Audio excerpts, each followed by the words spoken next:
Hi guys, 21 days சேலஞ்சில் இன்னைக்கு டே 13. டே 13 உங்கள் எல்லாருக்கும் எப்படி போச்சுன்னு மறக்காமல் கமெண்ட் பண்ணுங்கள். எனக்கு ரொம்ப சூப்பராக போச்சு. மார்னிங்கே ஒரு அழகான சன்ரைஸ் பார்த்துக்கிட்டு அழகான ஃப்ளவர்ஸ் பார்த்துக்கிட்டே இன்றைக்கி டே ஸ்டார்ட் ஆச்சு. அப்படியே இன்றைக்கி நம்ம ரொட்டீனில் ஒன்றான வாக்கிங்கை மார்னிங்கே நான் ஸ்டார்ட் பண்ணிட்டேன்.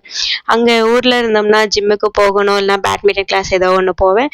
இங்கே அது எதுவும் போக முடியாதனால காலையிலே வாக்கிங் போகலான்னு சொல்லிட்டு அப்படியே போய் காட்டெல்லாம் சுற்றி பார்த்துட்டு வாக்கிங்கும் போன மாதிரி இருக்கும், நம்ம ஏரியாவை சுற்றி பார்த்த மாதிரி இருக்கும்.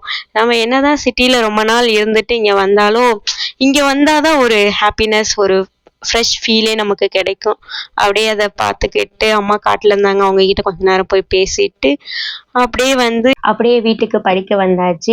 ரீசன்ட் டேஸாக கொஞ்சம் ஸ்டடீஸுக்கும் கான்சென்ட்ரேட் பண்ண முடியல, கம்யூனிகேஷனுக்கும் ப்ராக்டிஸ் எடுக்க முடியல. சரி இன்னைக்கு உட்காந்து ப்ராப்பராக பண்ணலான்னு சொல்லிட்டு படிக்க உட்காந்துட்டேன். ஆக்சுவலி நான் இந்த 21 டேஸ் சேலஞ்ச் எடுக்கிறதுக்கு முன்னாடி எனக்கு டைம் ரொம்ப இருக்க மாதிரி இருக்கும்.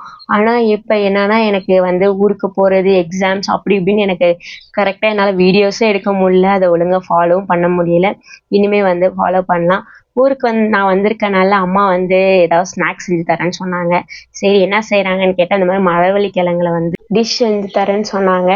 இதுவும் ஒரு நியூ லேர்னிங் தானே, சரி வாங்க நானும் எப்படி செய்வீங்கன்னு பார்க்கன்னு சொல்லிட்டு சும்மா போய் வீடியோஸ்லாம் எடுத்துக்கிட்டு இருந்தேன். எங்கள் அம்மான்ட்டு இப்படி எடு அப்படி எடுன்னு சொல்லி எங்கிட்ட எனக்கு ஐடியா கொடுத்துக்கிட்டு இருந்தாங்க.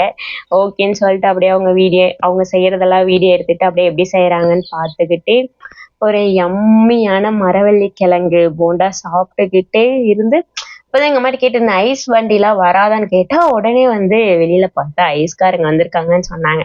அப்புறம் போயிட்டு இந்த வெயிலுக்கு இதமாக ஒரு ஐஸ்கிரீம் நல்லா சாப்பிட்டு ஒரு டே நம்ம சிட்டியில் இருக்கும்போது நம்மளுக்கு அந்த அளவுக்கு பீஸ்ஃபுல் கிடைக்குமான்னு தெரியல. ஆனால் இதே நம்ம சொந்த ஊருக்கு வந்தோம்னா அவ்வளோ ஒரு பீஸ்ஃபுல்லாக இருக்கும். அப்படியே ஈவினிங் ஒரு சன்செட்டை பார்த்துட்டு அழகாக என்னோட டே கம்ப்ளீட் ஆச்சு.